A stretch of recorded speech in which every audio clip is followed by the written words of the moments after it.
बहुत ही संवेदनशील कवि हैं, बहुत ही लफ्ज़ों को संभालते हुए और अपनी संवेदनाओं और भावनाओं को वो कागज़ पर इस तरह उकेरते हैं कि वो हमारे अनुभव का हिस्सा जान पड़ती है। मैं अनुरोध कर रहा हूँ जनाब मोहन साहिल साहब से कि आएँ और अपने कलाम से नवाजें। कितना भोला था, कितना सच्चा था,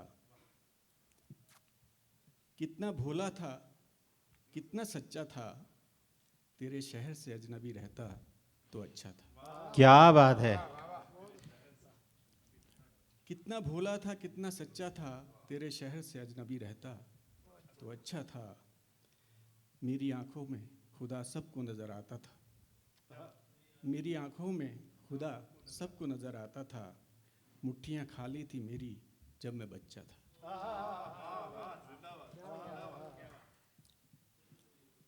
मेरी आंखों में खुदा सबको नजर आता था।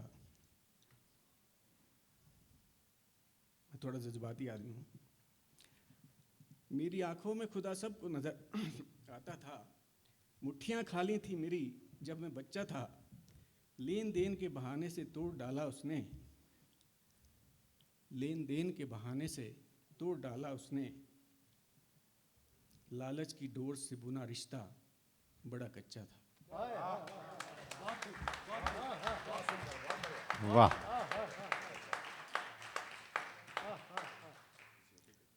आग लगाने की अक्सर जिनको आदत है, आग लगाने की अक्सर जिनको आदत है, हुनर बुझाने का भी आता तो अच्छा था।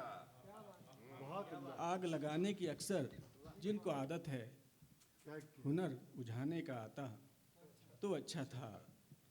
साजिशें कर कर के उसने तोड़ डाला उसे, साजिशें कर कर के उसने तोड़ डाला उसे।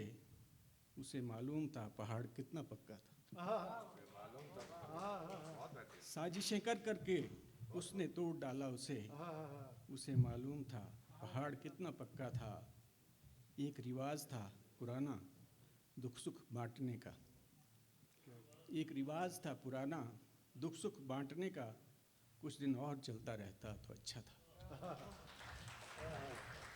एक रिवाज था पुराना दुख सुख बांटने का, कुछ दिन और चलता रहता तो अच्छा था।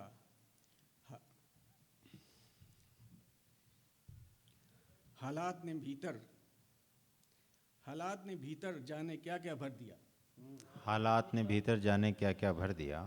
हालात ने भीतर जाने क्या क्या भर दिया। आंखें मासूम थी मेरी दिल भी सच्चा था। हालात ने भीतर जाने क्या क्या भर दिया। आंखें मासूम थी मेरी दिल भी सच्चा था।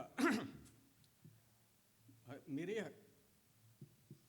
माफ कीजिएगा, मुझे ये दिक्कत है। मेरे हर एक लफ्ज़ को तोल लेना तराजू में, मेरे हर एक लफ्ज़ को तोल लेना तराजू में। तुम्हारा कारोबार है तुम्हारे लिए अच्छा था। वाह वाह वाह वाह वाह वाह वाह। मेरे हर एक लफ्ज़ को तोल लेना तराजू में। तुम्हारा कारोबार है तुम्हारे लिए अच्छा था। महफिल में एक लौ की तरह आया हूँ, महफिल में एक लौ की तरह आया हूँ। एक आध चिराग जल उठता तो अच्छा था।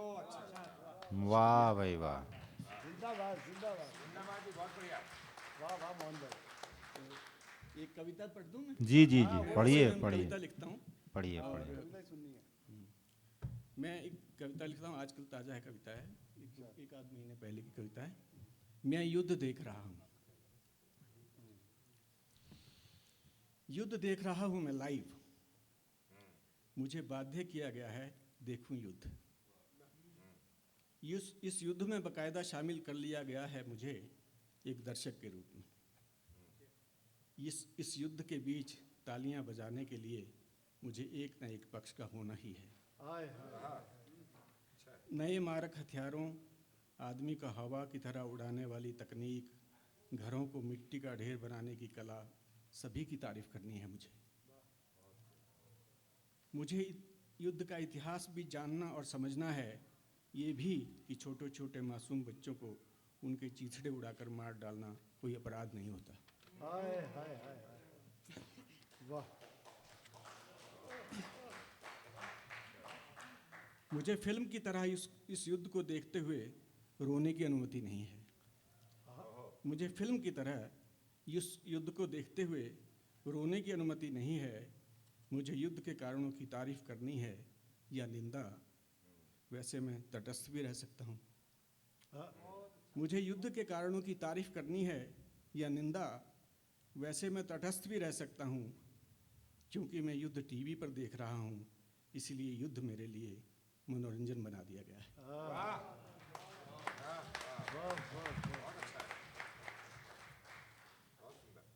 एक छोटी सी जी पढ़िए ना। पढ़िए।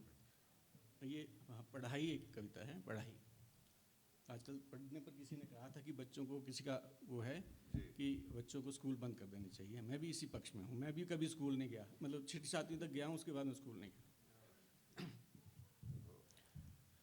क्योंकि सारी बीमारियाँ स्कूल से पैदा हुई हैं, वहीं से हो रही हैं, सब कुछ वहाँ से हो रहा है।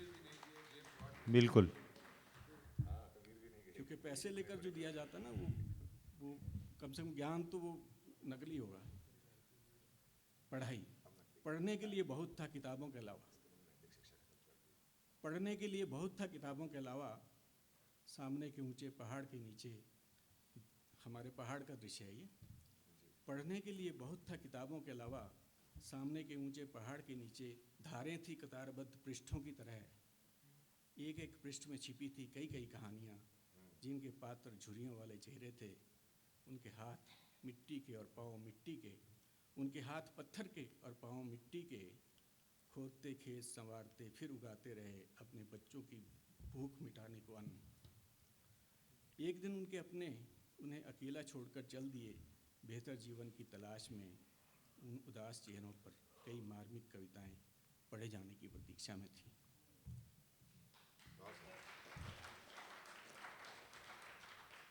पढ़ने को थी औरतों के घिसे हाथों की धुंधली पड़ चुकी रेखाएं।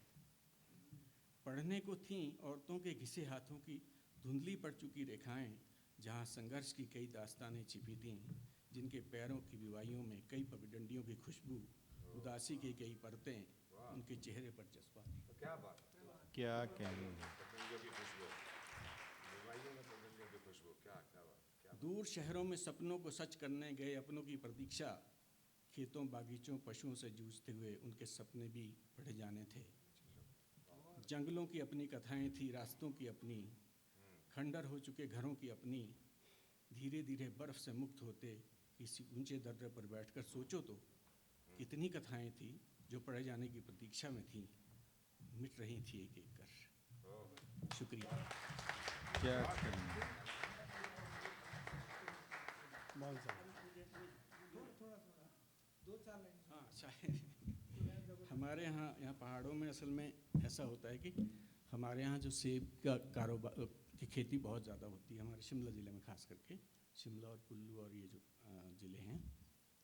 तो हमारे यहाँ असल में नेपाल से श्रमिक आते हैं, बिहार से भी बहुत सारे आते हैं अब, लेकिन जो सेब के बागीचों में काम करते हैं वो नेपाल से श्रमिक आते हैं। तो उन पर एक कविताएँ 25-30 साल पुरानी कविता है, दिल बहादुर, मुझे बिल्कुल याद नहीं है, 2-3 पंक्तियाँ याद हैं, शाहिद भाई को बहुत पसंद है। दिल बहादुर, कहाँ से लाते हो हर साल अपनी रगों में नया खून, लाल हो जाता है सेब का रंग। हाय हाय हाय। लंबी कविता। कागज में